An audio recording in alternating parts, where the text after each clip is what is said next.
Hello বন্ধুরা, বাড়ির বাস্তু নিয়ে আমি একটু আলোচনা করছি। আজকাল দেখা যায় যে ফ্ল্যাট সিস্টেম হয়ে গেছে সব।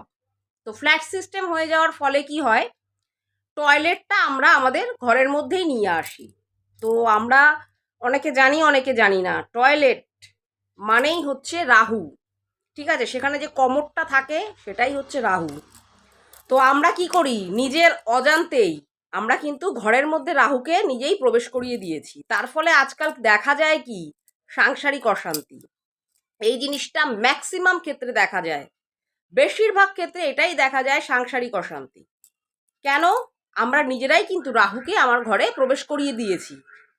তো তার ফলেই কিন্তু এই জিনিসটা হয়।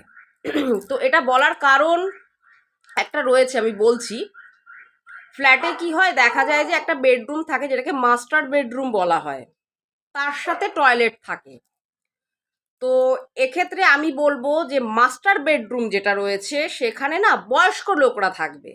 ঠিক আছে, নবদম্পতি বা হাজবেন্ড ওয়াইফ ওই ঘরে থাকবে না।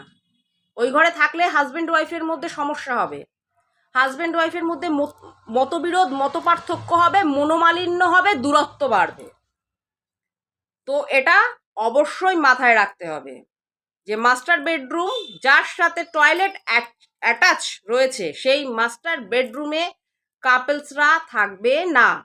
সেখানে বয়স্ক মানুষরা থাকুক, অসুবিধা নেই।